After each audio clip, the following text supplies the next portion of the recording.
Hi, I'm Achie from Marathon Mates. On this episode, we are going to talk to Alice Baquie. Alice is a Pilates instructor who does a lot of work with some of Australia's elite runners. On this episode, she will talk about the benefits of Pilates and how it prevents injuries and how it also improves performance, and also about an upcoming challenge she's got for the Melbourne Marathon.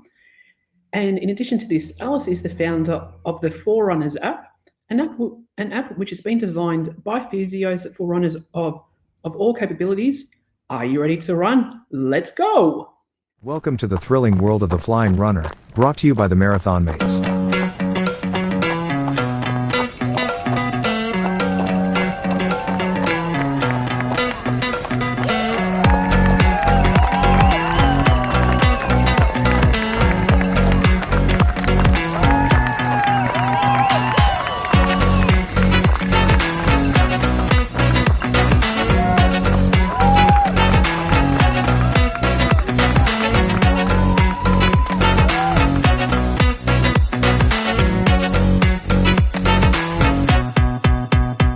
Hi, everyone, and welcome to episode 60 of the Flying Runner podcast. On this episode, we are joined by Alice Baquie. Alice is a physiotherapist, also a Pilates instructor, and a very passionate runner. She is renowned for her expertise in aiding runners with injury prevention and management, and typically goes beyond a conventional physio's role. She's a former elite gymnast, and she has competed at a national level in cross country. She's also the founder of Forerunners App. Alice, welcome to our show. That's a very nice intro. Thank you so much for having me. Happy to be here. Awesome. And as usual, I'm joined by our marathon mates, Tony, Tim, and Tara from Team Ellis Running. Welcome, guys. So let's just do a recap. What's everyone been up to this past weekend? Park run, long run training. Well, I'll go first. So it's hard to believe I'm 3 weeks out to the Sydney Marathon because my training on the weekend did not look like a 3 weeks out from the marathon training plan. So very proud and pleased to say I ran 5K on Friday night and I ran 5K on Saturday, and that was it. I had a wedding to go to on Saturday, and needless to say, I woke up a little bit later than what I sort of envisaged and didn't have a lot of energy. I'm still trying to work that one out, why I didn't have much energy. But needless to say, it starts again tomorrow. Does that mean you're on taper now, 3 weeks out?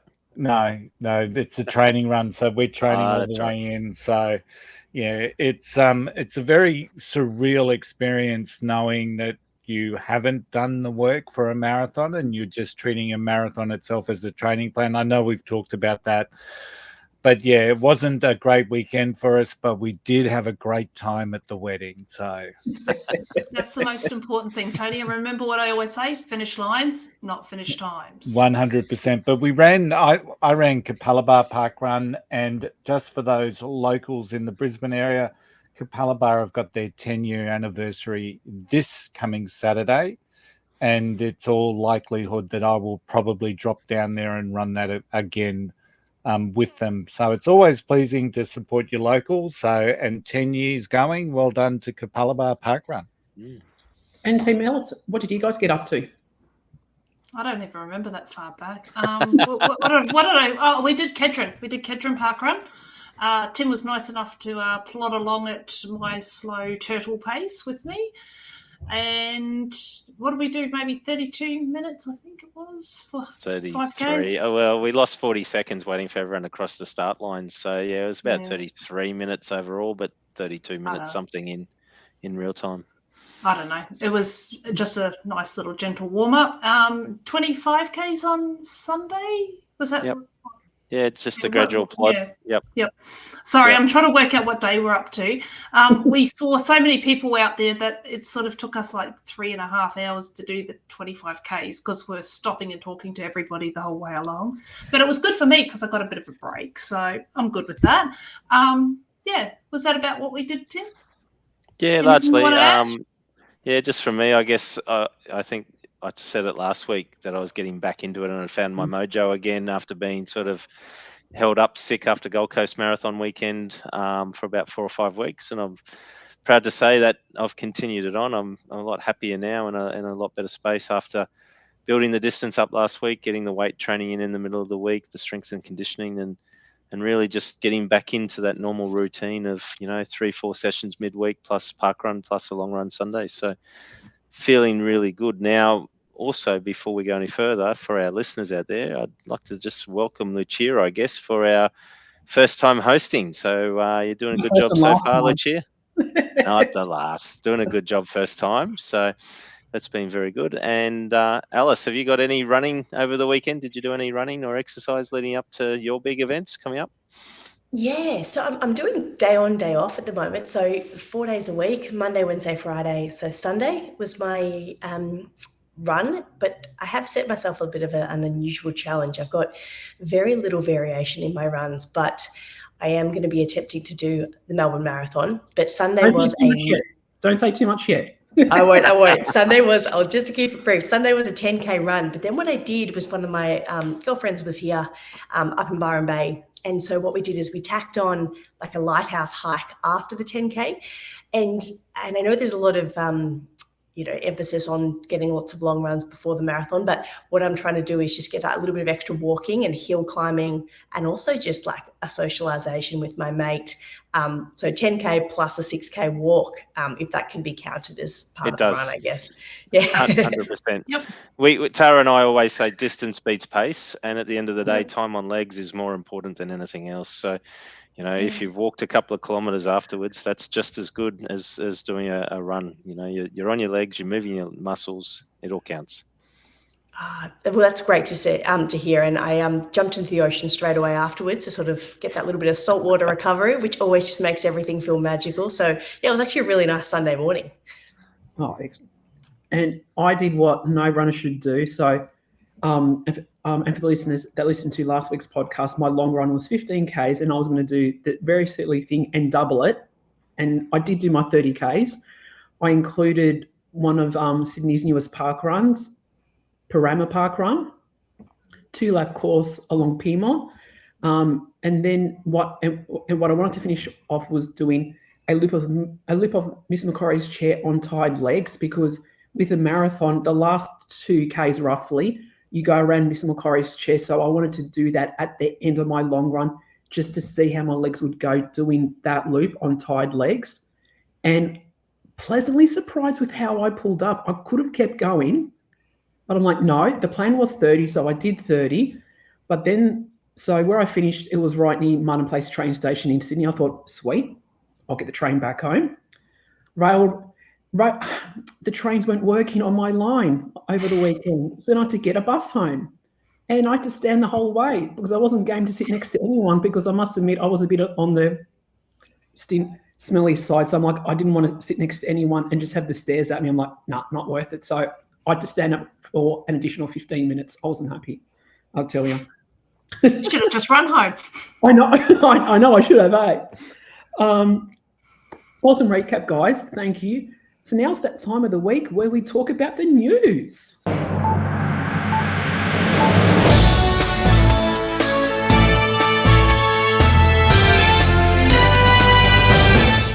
Over to you, Tim. Yeah. Thanks, Lucia. I've just the first thing on the news this week is that the New York Marathon elite field has been announced. So I know this is a good one for Tara and Tony, and for a number of our listeners who are doing the New York Marathon this week. So I know we're all getting really excited, and it's fantastic that they've announced the elites, and there's some really big names in the field this year.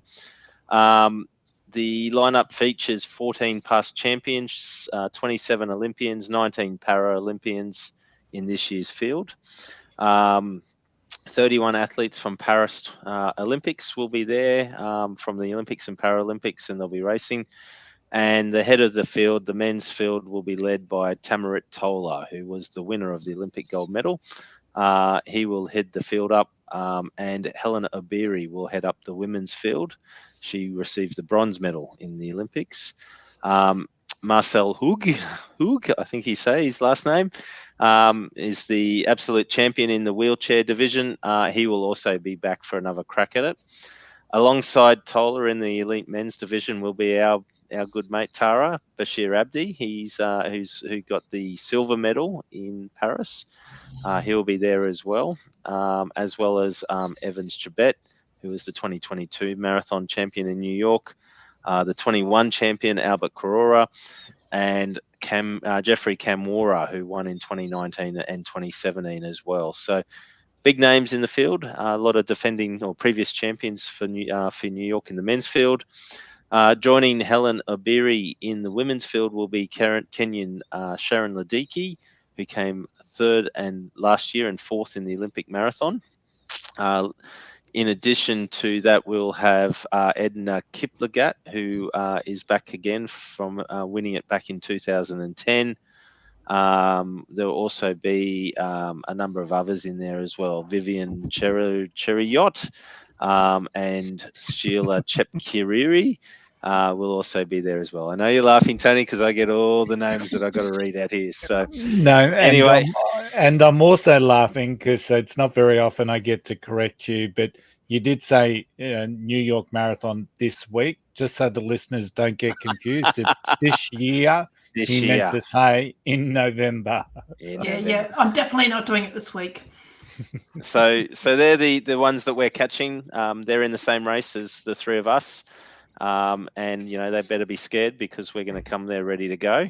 And they will be hot on our heels, I guess, trying to chase us down. It's a great field. They've certainly got some talent there. So it'll be interesting. It should be anyone's race, really. Yeah, no, I'm looking forward to it for all sorts of reasons, but mainly for us, it's our final leg of our 6-star journey. So I can't wait for that one. Now, Tony, one for you. I know that you and Sharon want to run the Amsterdam Marathon last year. You've mentioned it a number of times on the show. Next year. He wants to run it next year. Thank you. Tara's correcting you now. As your whole time frame's just gone completely. Okay. It's 2025 almost anyway, so it feels like summer. It feels like a new year at the moment. So this is what happens when you get old, listeners. Not old. Anyway, next year's Amsterdam Marathon, you may want to sign up pretty quickly. The Rotterdam Marathon, which is also in the Netherlands, is a flat and fast course and one that's been running for many, many years. In fact, I remember the days of Rob De Castella running it back in the early 80s. This year, all 17,000 entries to next year's event sold out in 2.5 hours. So that is incredible. Yep, there are about 35,000 people who are trying to get into the Rotterdam Marathon for next year, but were unable to, and only 17,000 got in. The organisers are now in talks with the City Council to see if they can get more runners to join the field, but ultimately they want to take the field up to 30,000 runners. Sounds like they could do that, but there's some limitations on the course and with City Council. So it is interesting. Amsterdam Marathon last year had 20,000 runners covering the full distance, which was a record last year. So my word of advice to you and Sharon, Tony, is to get in quick as soon as the entries go on sale. Yeah, but I think this year it sold out in 2 months, Amsterdam, but and we're prepared. I think the minute the race is finished 1 year, registration opens up for the next year. So yeah, we will be on the ball. I don't know if we're going to be 2.5 hours quick, but we will certainly be as quick as what we possibly can be. Yeah. It might be one of those you set the alarm clock for 2:00 in the morning or whatever it is to sign up. So we've done that before, haven't we, guys? I was going to say, doesn't that sound like a Boston thing? Yeah, Boston 5K. Yep, I think Boston sold out in an hour, the 5K or something ridiculous like that. Yeah. Wow. By the time I fell asleep again, it was already sold out. Yeah. Now, the other one is there's been another world record during the week on the track. This one was held at the Silesia Diamond League meeting in Chorzo. Where's Chorzo, Tony? Do you know where Chorzo is? It's in Poland, Tim. In Poland. There you go. Cool. That's just not in my geography vocabulary, I guess. But this time the great Jacob Ingebrigtsen set a new world record in the 3,000 meters on the track. get this, guys. He set the world record of 7 minutes, 17 seconds and 55, which is 3 seconds quicker than the old record, which had been described as the hardest world record in world athletics. So it's been held since 1996, that world record that he beat. So crazy. 7 minutes and 17 seconds. I'd still be warming up at parkrun, I think. And he's done 3/5, 60% of a parkrun in that time. So it's just crazy how fast they can push those shorter distances. Oh, Yeah, and what impressed me about Ingebrigtsen is how he bounces back. So people would have seen the 1500 at the Olympics where he led the race for much of it. Coming into the final straight, he was pretty much swamped. But he has bounced back just so incredibly tough. He won the 5,000 in the Olympics and now the world record on the 3,000 meters. The man, when he gets disappointed, it seems to take him to the next level. So well done. Yep. Well done. Yeah, he needs to lose in order to be good. It's a strange phenomena, but yeah, he is an awesome athlete. So well done to Jakob. excellent. And that's the news. Yep. Thank you, Tim. Thank you for the news this week. Now, let's focus on the topic of hand this week. So, Alice, I'm going to ask the first question, and then the guys are going to jump in. So, we as we said at the start, we keep it nice and casual. If we go off track, don't worry, that's just how we roll. So, I'm going to ask you the first one. Why and how did you get into Pilates? Yeah, it's a really good question. I sort of fell into it. I have a bit of a gymnastics background, and essentially it's taken me quite a few years to realize this, but essentially a lot of the training we did as gymnasts was essentially rolling around on a mat, doing strength conditioning, mobility. You never really question it when you're a kid and, you're at these training sessions and sort of the ripe age of, 10 years old, you're doing 4-hour training sessions because that's gymnastics. And there's a lot of core, there's a lot of glute, there's a lot of, full body conditioning, and then you get to do all the fun stuff, which is the tricks. And when I studied physio, you sort of head down that physio route, which is you go into a hospital, you go into a private practice, and you find your little niche area. And of course, probably like you guys, I'm always drawn to running. My family are all runners. And when I got into that sort of running space within the physio demographic, I realized, to be honest, and I'm not sure if you're guilty of this or not, but runners don't do strength conditioning, mobility very well at all. Yeah, it's like they'll run and they're happy to keep running, but they don't do all the little extra percentages. And I just saw this really, I guess it's an awful thing when you can't run because you do have an injury. And yet I could see this potential. There were all these little gaps whereby we could stopgap some of those little injuries coming in. So that sort of running area plus that strength and conditioning from the gymnastics background sort of amalgamated, and I was sort of ended up very much in the reformer space. So you guys will probably think of Pilates and you see those contraptions that are sort of pulleys, springs, levers, and they almost look like some sort of torture device, if I'm honest. Like, they're not super appealing, but they are incredibly effective at isolating those deep core muscles, those really hard to find switch on muscles of your glutes. I'm sure you've been to a physio and they've been telling you you've got lazy glutes and you need to get them fired up. The reformers take away a lot of that excessive movement so you can really focus on those small movements. But to be honest, after a decade in reformers, discovered mat Pilates during COVID, and it's so much more applicable to runners because it is against gravity when you're on the mat. As you know, when you run, you're obviously working pretty hard and you need that joint impact and you need to be able to tolerate that. So on the sliding reformers, you don't get quite that same tendon muscle joint impact that you would in a mat. So that mat Pilates evolved into that Pilates for runners specifically. Awesome. So that leads me to a really good question, because I do reformer Pilates for my own strength training, and I do it because I look at it as the lazy person's way of doing strength training. And I don't mean this to say that in any means, way, shape or form that Pilates is lazy, because it's actually hard and it works your body hard, right? But I feel that laying on that machine, and I've got these little ropes and I'm like, yeah, this is cool. I can pull and push, and it's sort of a bit of fun as well. Like, it's a lot more fun for me than going to the gym and doing squats and lunges and all those boring things, right? I mean, I still do them, but the reformer is quite good. What sort of things do you do with the mat Pilates compared to the reformer then? What would be the difference?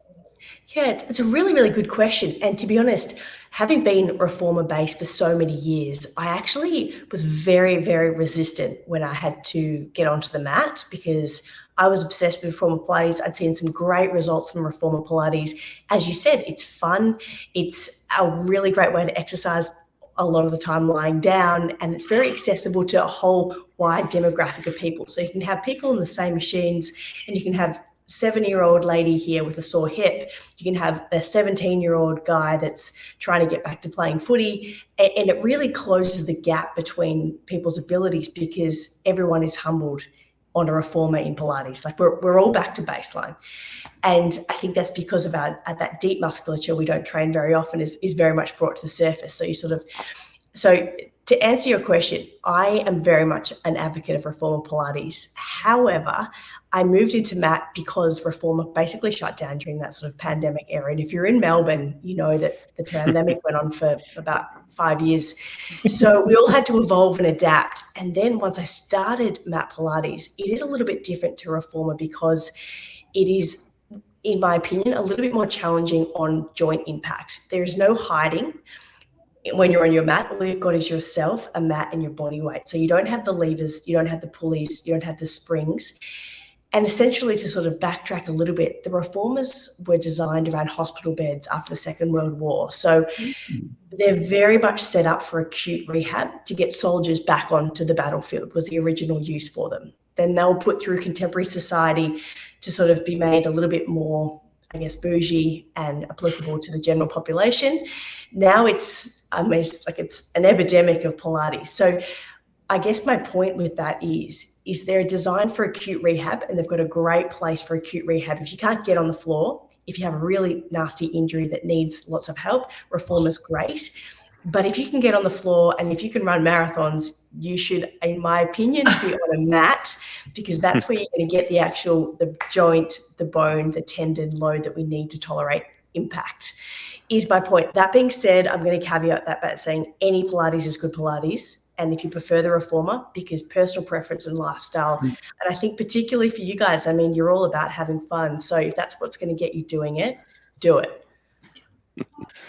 All right, Alice, Yes. my wife and my son are currently at their Pilates class, and it is something that I've attempted to do, but I make far too many groans and noises for it to be comfortable for anyone else in the room.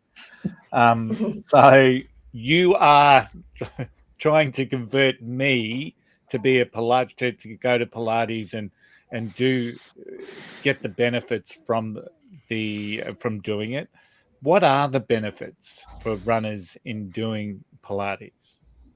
Yeah, look, that's a really great question. And to be honest, I do find guys do like to sort of let you know when they're working hard. But I find that females, when they're doing Pilates, are a lot more silent. So if your wife is sort of doing it and she's sort of taking it pretty easy, I find you never sort of know a noisier Pilates class when you're with a group of AFL football blokes doing Pilates. Like you're going to really see and hear all of the commentary. And I'm in a lucky position whereby a lot of the classes I take, I've got people muted because they're live classes, but I can only imagine the sort of heckling and stuff I'm getting under their breath as they're doing it, which is probably warranted, to be fair.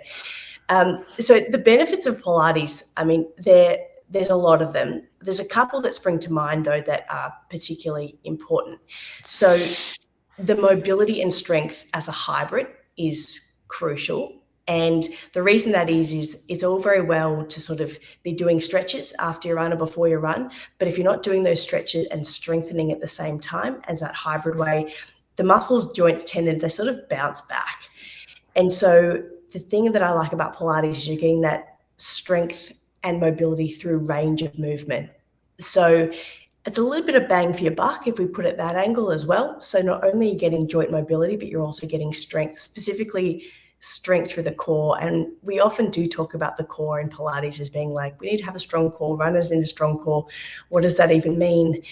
But it comes back to that epicenter. So that torso, that pelvis, I mean, our arms and our legs are obviously moving when we run, but unless you've got that stable foundation and base of support, you're going to start to lose form, and then things go south pretty quickly. And I guess no one knows marathons more than you guys, but if you can keep your form while fatigued, it's going to make that finish line a lot more accessible than if things start to, those knees drop in, those hips start to swagger, you get that round shoulder, the chin poke, the knees stop lifting.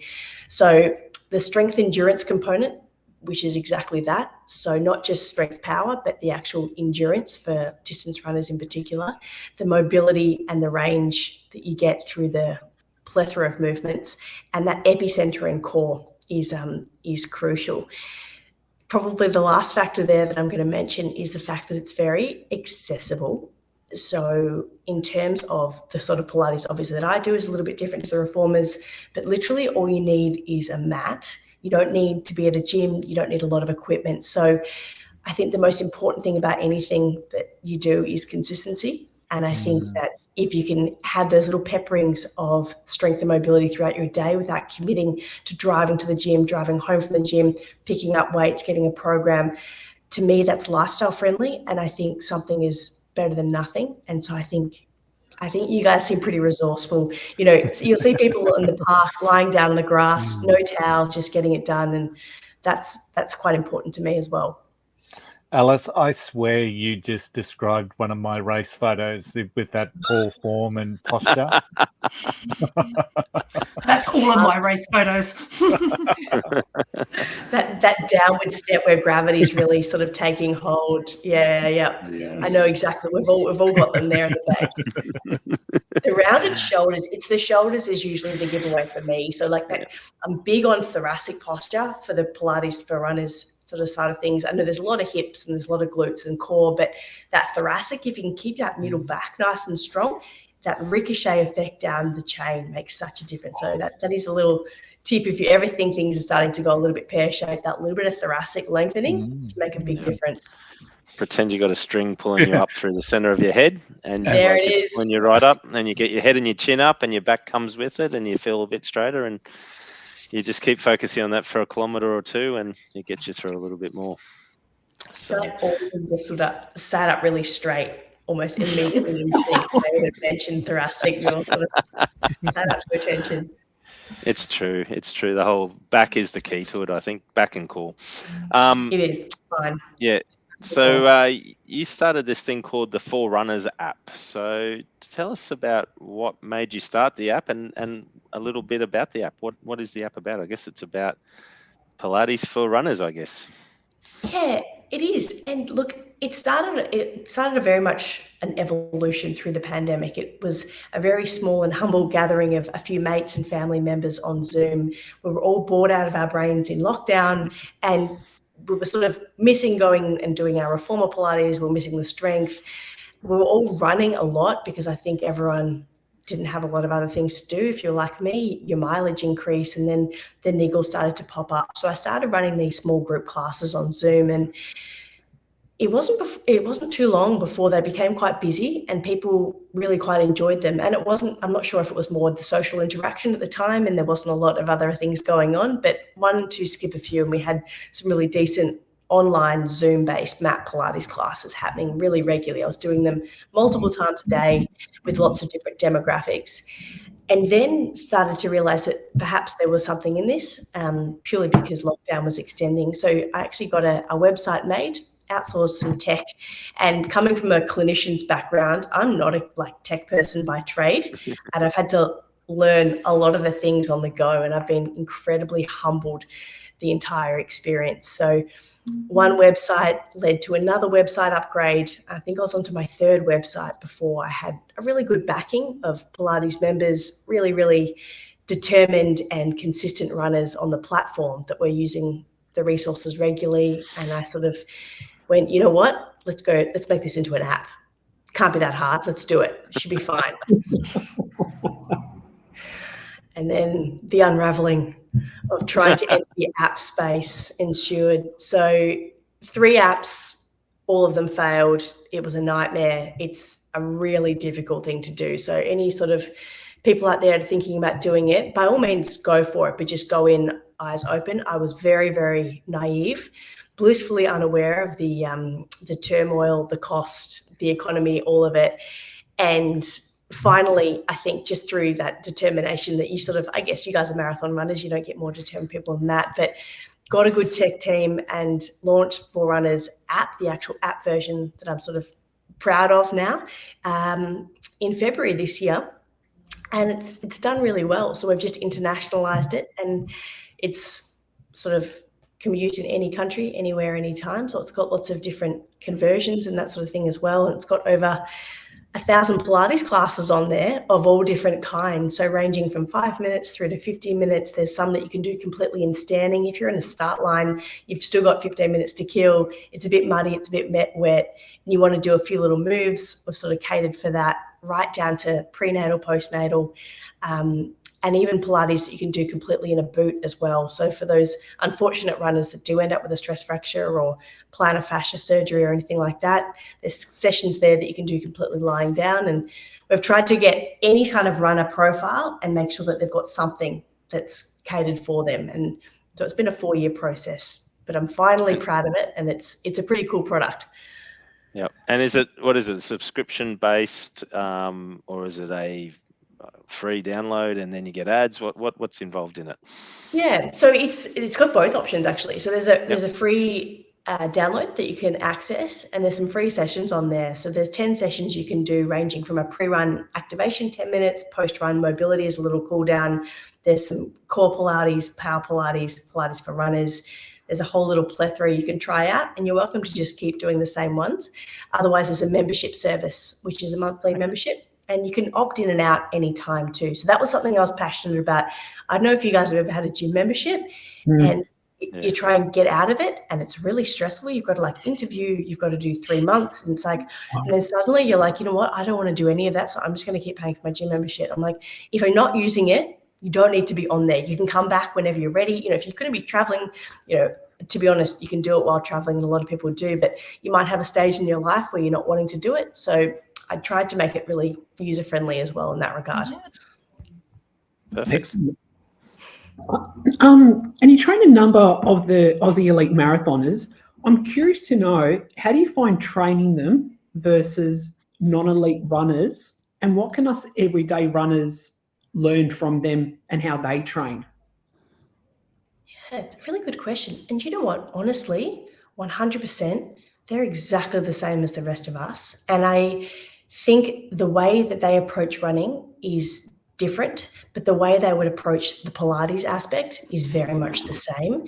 So they see it as something that helps them. They see it as something that challenges them, and they see it something that they actually end up craving in the end. So one of my runners, Jen Gregson, was lovely enough to sort of have a really strong journey with her, right from her Tokyo Achilles avulsion through the pregnancy with Archer, through a second Achilles operation.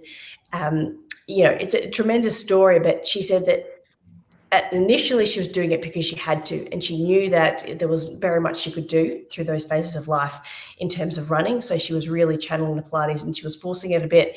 And then she said, but now she's got to the stage where she just craves it, and her body almost feels like it needs it. And so I guess something we can learn from them, oh my God, where does it even start? They've got so many impressive traits, but I guess something that I can say that they all do very well is just really, really consistent. Like, they're not into excuses, and, you know, they're paid to do it. It's their jobs, it's their profession. So obviously they've got more on the line, but you won't get more dedicated and consistent people than the elites. Like, they will not miss a session. And if they do, they will catch it up and do it on demand. But in terms of the Pilates itself, they're very much the same as us. Like, they find planks hard. They find the mobility tough. And I think that's why they like it, because they are not used to being bad at anything physically. So, you know, they want to get better. So you see them transition into this, like, I'm standing on one leg and I'm shaking. Like, how I can run like a 2:23 marathon. Why is this so hard? You know, so they want to better themselves as well, which is always something I really am impressed by. It's good to hear. Really, it's good to hear they're not perfect all the time. Hey. Yeah. That's exactly what I was thinking. I'm thinking, oh, I'm glad I'm not the only person that has that problem. So let's go back to you for a little bit. How did you get into running? Obviously, you're a gymnast. Did you stop gymnastics and then start running, or was it through school cross country? What sort of? Yeah, so my family are all runners, and I come from a fairly medical sort of family, and I think I don't know if it's because in the medical profession too, and a lot of other professions, going out for a quick run is super easy, So my dad was always working shift work, and he's been seen running around the tan, literally just in his work suit, because he was like, I forgot my running gear, but also I've got a little stint between patients. I'm going to go for a run. Like, they just love running. My mum done plenty of marathons. She was a very, very good marathoner. And Dad was more of the passionate runner that just tried to keep up with her, but very rarely could, to his sort of dismay. And so I guess naturally when you grow up in that sort of household and you have such a big commitment to a sport like gymnastics, where it was all consuming in terms of your physical being, your social being, your whole life. And, you start really young, but you also retire. I was 16 when I retired, and I was one of the eldest in the gym. And then you're looking for that big gap to fill. And so naturally you try and find a physical outlet. And the easiest thing for me to do was run. And turns out I grew up in the country as well. So the cross-country side of thing was very, very natural to me. I liked getting a bit muddy, dirty. I liked the hills. And yeah, certainly not a talented track speed athlete. So I think the grittier the course, the better for me. And just fell in love with it and ended up doing fairly well at a decent level in cross-country. And that sort of, yeah. And then when you get better at something, naturally you want to do more of it. Mm. And I guess also, Alice, that running means different things to all of us. And I'd be really interested to hear what running means, or what is your purpose that you found through running? Yeah, such a nice question. And also I think it opens itself up to being a little bit fluid. And I think my relationship with running has changed greatly. I'm such a competitive person by nature. And so when I came from the competitive gymnastics world into running, I was very performance-based and did do quite well right up until I was 21, and sort of was chasing goals, times, PBs. And I was very much, my relationship with running then was performance-based. And I think then had a big hiatus, came back to it, and my relationship with running is now very much joy-based. I feel my relationship, and if I could describe it with running, I would say it's very much a privilege. And having had a bit of a hairy history in that midsection, I feel like now all I want to do is run because it's joyous. And most of the time, that joy for me comes from running by myself outside on the beach with like a playlist or a podcast, and just by myself, my own time. So there's not races, there's not people, there's not even the sociality of it. It's just me and some music and the beach. Perfect. You'd love where we run then. We are always near the water, Tara and I. So always with the sun rising in the morning. So it's a perfect place to be. So whereabouts are you guys? Brisbane. So we tend to run on the north side of Shorncliffe out on the Moreton Bay there. It's just spectacular. Oh, so beautiful. There's something about running near water that's pretty magical. That's ideal for me. Yep. It is. It's something soothing. There's always something different to look at, but it's just, you feel more connected, I think. But anyway, we all have injuries, I guess, from time to time. I know you've had a few injuries as well, Alice. So for you, what's been the hardest part about coming back from those injuries? But also, what have you learned about yourself during those times when you have had to come back from injuries? Yeah, so my injury history is fairly long, extensive, and a bit gritty. I had my first sacral stress fracture when I was 21. And I sort of see that transitioning from gymnastics into running and doing quite well with it and doing too much of the running and really throwing myself into it. Ended up in a space where I wasn't doing any strength, any mobility. I was far, far too light to be healthy, and then ended up with really brittle bones. So that first sacral stress fracture I had was quite nasty, and that actually took 18 months to actually heal. So for that 18 months, it's a really long time, especially when you've sort of had such a, I guess, what's the word I'm probably after here, but consuming relationship with running. So to go from zero, straight from being very much obsessed with it, was a bit of a slump. And so naturally I did what any other injured runner does and just throw myself into the pool.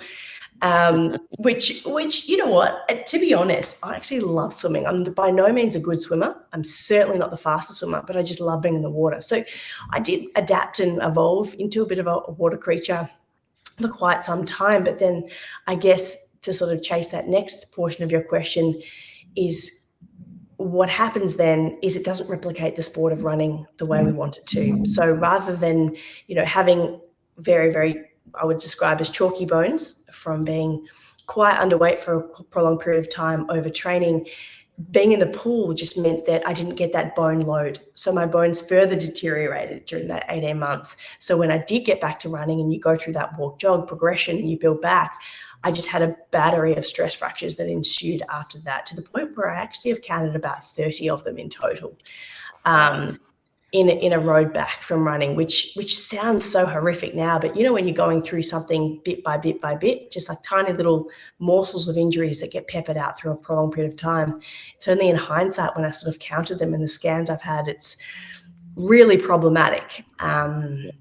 From a longevity point of view, which I know you guys are about, and also in the time and the moment when you can't do what you like point of view. So I had a few really serious sort of big life-changing decisions to sort of make to get back on track. But it took me about 12 years after that initial sacral stress fracture to get back to sort of running without breaking down and getting another fracture. Yep.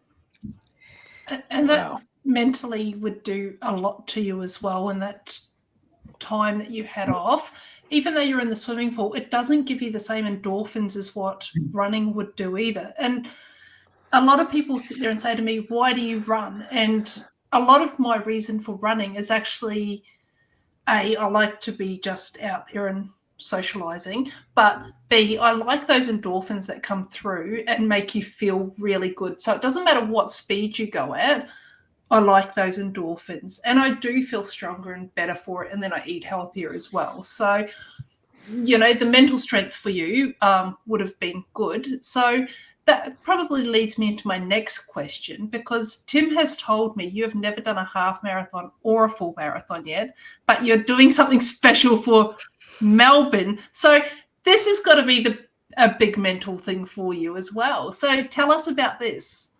Yeah, and I'm going to caveat by saying you guys are probably like, what is she doing? This is actually ridiculous. But you know what? I'm thinking exactly the same things that you're thinking, and I'm very well aware that this is not advised.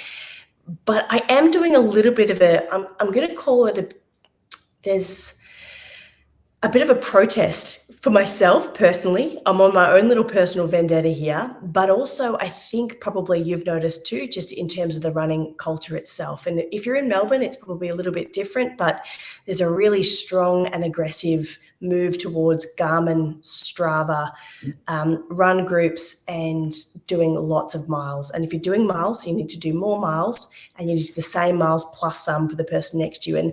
And that's fine in a way. Like, there's addictions and that sort of stuff, but there's certainly a culture which is literally breaking people. And I think there was a period earlier this year in February where in a period of 8 weeks, I had 10 of my Pilates members with femoral stress fractures. So I'm not talking foot, I'm not talking shin, your classics, I'm talking pelvic. And there's a couple of things there associated with that. So naturally that lends you to being reds. So you're way overdoing for what you're putting in, which means that people are not looking after themselves systemically, and also probably doing too much too soon. And I guess being a physio and on the rehab side of things, I obviously just see the carnage of the running boom as opposed to a lot of the positivities, which is incredible for the sport and the exposure and the sociality and the physicality. But I guess I'm a little bit burnt myself personally, and also just want to protect people from the mistakes that I made. So what I'm trying to do is a little bit of a self-experiment to see what the minimal viable product is to be able to do a marathon. And I say do it. I'm not going to walk it. Like, I'm not just going to complete it. To actually run it, I'm going to aim to do it completely without stopping. But my social experiment, my physical experiment is that I don't run more than 10 Ks before the start line. And I'm only going to be running 4 times a week. So these are my own made up rules, and I've set them in stone. I've put them out there, and you know what, the response has been quite alarming. I kind of just tentatively put it out there because I was like, I think I can do it. And then I had an influx of people being like, oh my gosh, if you can pull this off, I'm definitely going to train less, and I'm definitely going to run less. And I've got people's injury histories and some really traumatic stories about how they've tried to run and they've cancelled 3 New York marathons because they've been broken. And I'm like, oh, maybe we can make a little bit of a change and get people to dial it back a little bit, find that balance. And, you don't have to dial it back to what I'm doing, but somewhere in between could be something to sort of work on. And it may blow up my face. I might get to that classic 30K mark or the 28K mark and just blow up. But I've got my sister ready and waiting at that mark. She's going to be ready with some gels, and she's going to run that last 12 with me, hopefully. So that's my stance on this experiment, and I'm not sure if it makes sense. I would love your opinions, to be fair. It makes every sense in the world, Alice. And as you were talking, I was thinking 2 things came to mind. One is we always talk about this concept of comparison is a thief of Joy. Joy. That's it. Yeah. And dreams. And we see that a lot just in Strava, people wanting to outdo each other. We've talked about Strava bandits, which is people doing Strava runs for other people just to get the kilometers up. There are some really negative aspects, but you also reminded me of something that one of our guests, Kim Tudjman, who's done the World Age Marathon Champs, said when she was on the show, and she talked about when she's having a hard long run or she's a bit hurt, she sort of asks herself, she knows the race days she's going to hurt, but she says, so I can pull up stumps now because I know it's going to hurt anyway on race day. So do I really need to push ahead and hurt myself now? So it's a really interesting stance, and I really wish you well, because it's I'm going to be following with so much interest, and well done. Thank you so much. And I can't wait to see it, because I'll actually be in Melbourne, but running the half. So I'll be there cheerleading. Oh, I'm going to need all of the cheer and hype I can get. If you see me looking miserable, just tell me to keep going. You will. Yeah, I definitely think it's possible, and I think you'll get through it, and I believe you can do it. I guess the hardest thing for me would be the mental unknown. And I know for Tara and myself, when we run them together, it's that 25 to 30K slog. It always gets you. And then after that, it's not so bad. And it's that unknown. You don't know what you're going into because you haven't been there. But I think that's also part of the good thing about it. You don't know what to expect. So you just keep running and you'll get through it because you don't know what's going to hit you around the corner. So I think it's a fantastic idea. Yeah, I remember Gordon Ramsay, the world-renowned runner that he is. Gordon Ramsay once said, "Running a marathon is if you can run a 10, it's just doing a 10 4 times." So that's what I've been doing. Why not? Yeah. eight park runs. That's all it is. Yeah. I actually like the way that you're promoting that overtraining is not a good thing as well, because I do know of a lot of people that will sit there and go, yep, let's do 100 Ks this week. What are you actually getting out of that, rather than just training to what your body feels? So I'm a huge believer in, if I wake up and my body goes, I don't want to do this, I'll go for a walk instead. I do not push my body. If it says it's not running, it's not running. It just does whatever I'll just go with whatever goes along. So I'm a big believer in what you've just said there.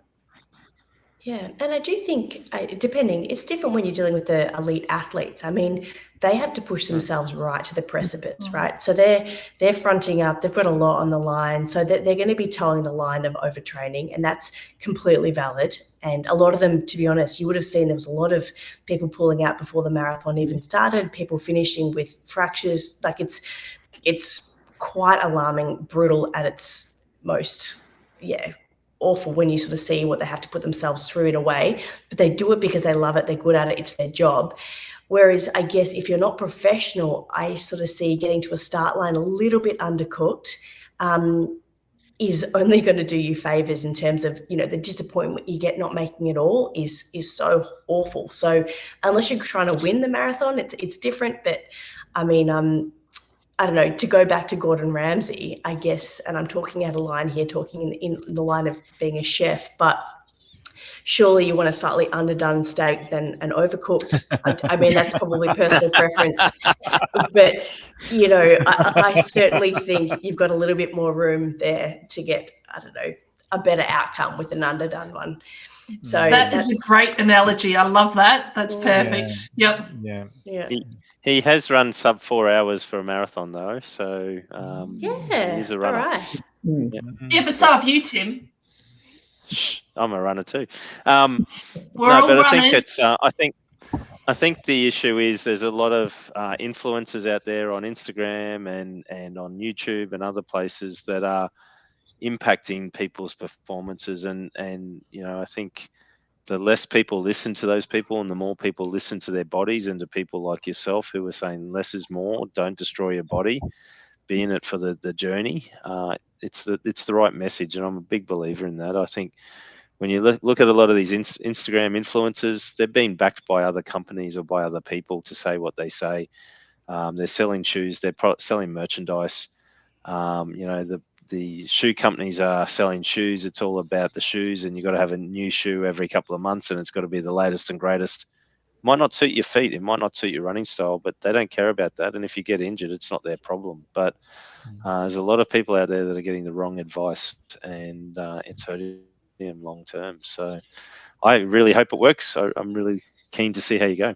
100%. Alice, it would be interesting. I'm intrigued to, as we get to understand carbon-plated shoes a lot more and more research is done, if any of what we're seeing in the world, because a lot of people are now running in super trainers with carbon plates almost 100% of the time.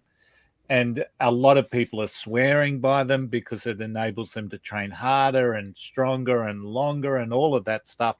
It'll be interesting to start to see stats coming through and research done around, is the carbon plate actually, while it's a positive effect because it's creating a bit of a spring sort of feel, I guess, but is that also creating a bit of a negative impact on some of our joints?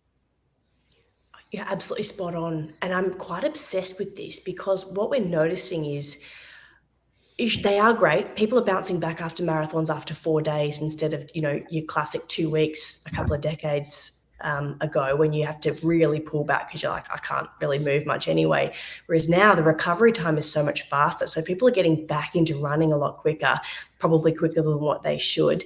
But also the actual force transmission from the carbon plate, it's going straight up to your hips, your femurs, your pelvis, your lower back. So typically when you think of a stress fracture in a runner, you think foot, shin, fibula, that lower limb.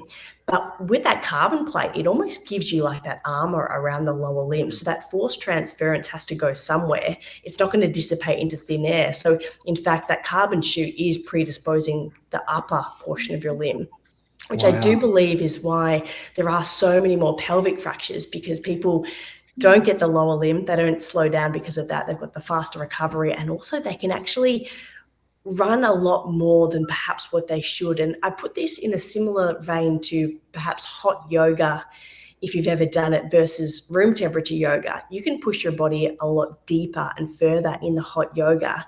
And then unfortunately what happens is you can very easily go way too far than what you actually should, because you're not getting those normal cues. And so people often, I get a lot of yoga injuries from the physio perspective as well. So you get this false sense of security and superpower sort of influence, which might be good just for race day. Like, sure, whip them out on race day, that's fine. But to be spending, as you say, training after training, I would love to see the research. And we're always way behind in research and what we are. We can't keep up. But even some, brief data would be great to see where the injuries are happening and, the percentage of people using them. Yeah, absolutely. Absolutely. I think people have a very sneaking suspicion at the moment as opposed to some detailed research. But there will come a time, I guess, when that is done. I'll hand back to you, Lucia. Thank you. Now, Alice, our next segment is a bit of fun. We always ask our guests to do a fast 6 to wrap up the segment. Now, this is Tony's area of expertise, so I'm going to hand it over to Tony. Okay, Alice, it's time for the fast 6. And if you happen to answer them in the same way as,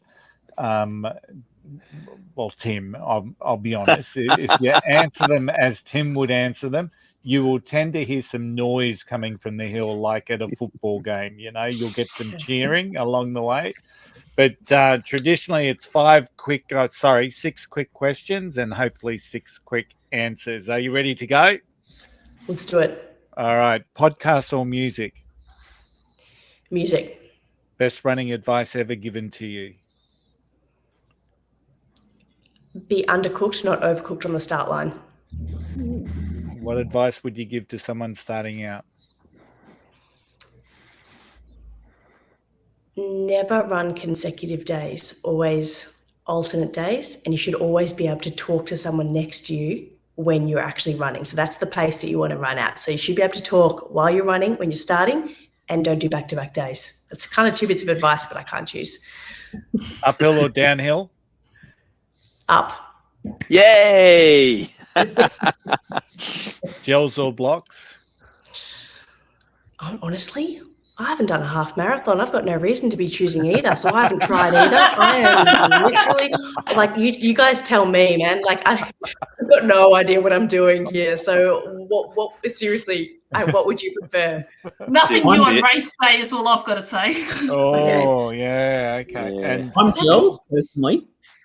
Yeah, I feel like I might be a gel person. I'm a pretty lazy eater I'm always like into smoothies. I like ice cream, soft foods. I'm one of those people that eats their wheat bix kind of soggy. So I feel like I'm going to be like a path of least resistance gels, but also all advice welcome. I'm going to need all of the tips that I can get because I've got no idea what I'm doing. But also it's hard to justify practicing a gel in a 10K. So I'm like, you're gonna have to make sure you're gonna have with your to. stomach. Yeah. Absolutely. All right. Just So trust me, I've made that mistake. last question. Favorite shoes to run in? the ASICS glide rides. Excellent. Big fan. So if you're not wanting to go full carbon shoe, but you want a little bit of performance enhancement, they're a really good mid-range transition shoe. Big fan. Excellent. Well, thank you. And as you heard, there was a bit of noise from the hill. And was there any further advice from the panel on gels or blocks? I'm a blocks person. I can't do a gel. It's a bit, just the thought of sucking it down just sort of gets me not in the right mindset. But Tim? All I can say is just make sure you practice with what you're going to use on race day beforehand. Your stomach is under enough stress when you're running, and all the blood and everything from your stomach is being pumped around your body for other reasons. So people tend to get GI issues when they're running. Not everyone, I don't, but some people do. So my advice to you would be to maybe have one before you go for a 10K run, before you go out the door, and just try a different couple of brands to see how they react on you. And if you like what you did on the weekend, go for a 10K run and then go for a walk and see if you start to get any cramping or any pain from the gel. They're all different flavors, and some people like salty flavors, some like sweet flavors, some like plain flavors that have got no taste at all. They're all things you probably need to consider before you do it, because trust me, you're going to need some fueling when you're doing your marathon. Generally, the rule is, you take a gel or some blocks every sort of 45 minutes or so during the run. So over the course of a marathon, it might be 6 or 7 lots of fuel that you need to take. So you're going to want to make sure it sits in your gut pretty well, and that you're not one of these runners out there that's hunched over and using porta potties out on course and all the rest of it. So, I would recommend taking it before you go for your 10K run, just to see how it reacts in your start. Maybe half an hour before you go for your run, and then see how it bounces around in your stomach. You're not really selling it though, are we? Like it's not a glamorous sport, is it, guys? Like, it's absolutely not. But this is the conversations runners all talk about all the time. For sure. What gels do you take? Important. Yeah. Like, I've got no idea. As I said, I'm doing 10K. Like, so yeah, I might do the a 10K run, whip a gel, go for a walk, and do the fastest 6K walk up to the lighthouse you've ever seen. Yeah. Try a caffeinated gel, maybe. See how I go. Right. Now you're getting it. Just watch your caffeine levels. Watch your caffeine levels. Don't overdo your caffeine levels either, because yes, a little bit of caffeine's good. It dulls the pain, but too much of it can actually lead to other issues as well. So just be mindful of how much caffeine you take. Otherwise, we'll need to know where every porta potty is. Fair. There's so many things to consider when it comes to gels. It's a whole nother episode if we really wanted to on salty and sweet and all the various brands. There's thousands of brands out there. So, my goodness, excellent. Now, just before we finish up, we always get a tip from Tim. I think we just did. Well, it wasn't that tip. I'll give you another tip. So my tip this week, Lucia, is everyone's heard me say this many, many, many times, is listen to your body. It's so important when it comes to running that we listen to our bodies and ensure that we're treating them right. And part of that treatment is to ensure that we do the maintenance part of it beforehand. So the strength, the conditioning, but also looking after it, getting the massages and getting all that gunk and crap out of our legs and our body to make sure that it can function properly when we need it to do it. Things like, as we've heard, Pilates, it's really great for the body. It's great for conditioning the body and strengthening up the bits that need to be strengthened up. I must admit, I'm not so good at the Pilates. I find I'm like Tony. I'll get into awkward positions and don't feel good in those spots. But I do find that I do weights and I do low weights and lots of repetitions on low weights, and find that I target, the back, the core, the legs, the glutes, and I get a lot of benefit out of doing that. So it is really important that we look after our bodies, and that it's more than just the running bit, as we've heard from Alice tonight. It is actually about the Pilates or the stretching and the maintenance side, the conditioning side of our bodies. So do yourself a favor, I guess, and give it a try. And I've even had a look at the app. I've just downloaded it while we've been listening, so I'll have a look at it and get on there and maybe try and do this thing called Pilates again in a different way and see how I go. Especially in my little unit that I'm in here Monday to Friday, where I can, scream and squeal and Tara doesn't hear me. So, or I'm not causing it for a change. So that's it. Awesome, guys. It is good though, in terms of, I was just going to say that prevention rather than that reaction. And I guess in the world of like health and medicine, we always tend to react to people's conditions. And, I guess coming from a physio background, there's always something that, people are getting an injury and you come in, you try and help them. So if we can get on the front foot, quite literally, metaphorically, I feel like that is the goal. And I do hope that, what you said there, Tim, is absolutely bang on. It's just like, listen to your body. It seems like common sense, but don't listen to Strava and whatever your mates are doing as well, just to sort of completely really emphasize that. You're spot 100%. on. Yep. Well, excellent, guys. So unfortunately, the episode is about to end. And before we do, Tara, what's on for next week? Oh, my turn. Okay, let's have a look. Okay, Lucia, next week's show, we are going to be talking about virtual running, the good, the bad, and the downright very ugly. So we'll talk about the benefits of a virtual run, as well as provide our experience, both in positive and negative when it comes to virtual running. We hope that you can join us next week when we when we talk about this style of racing. Thank you, Sarah. And that wraps up another episode tonight. But before we finish, I'd like to give a big shout out to Alice. Thank you so much for joining us. We had an absolute blast having you on the show, and hopefully you enjoyed coming on and talking all things Pilates, all things about your challenge. Thank you so much for having me. I feel like I've learned so much from you guys in this period of time. So you can expect a few little follow-up emails to chase this as I'm going into this, not only underdone, but quite raw. So thanks for having me, and I appreciate all your help so far as well.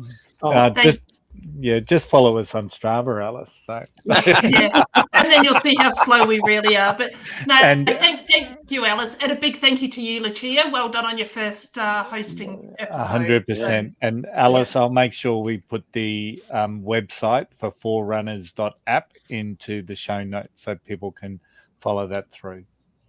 You're wonderful. Thank you so much. I hope you enjoy it. If you do download it, give it a little whirl and report back. Definitely. And we'll all be following you in Melbourne Marathon now. And all of our listeners, you know that. Yes, there we go. Fantastic. You've got it there, Tim. Straight up. Straight looking on the fresh phone. in that picture. I won't be looking like that on marathon day, I can tell you. And also, I'd like to thank my marathon mates for joining me again tonight. As per usual, we'll catch up again next week when we do this all over again. And once again, we'd like to thank you, our listeners, for joining and for listening to us.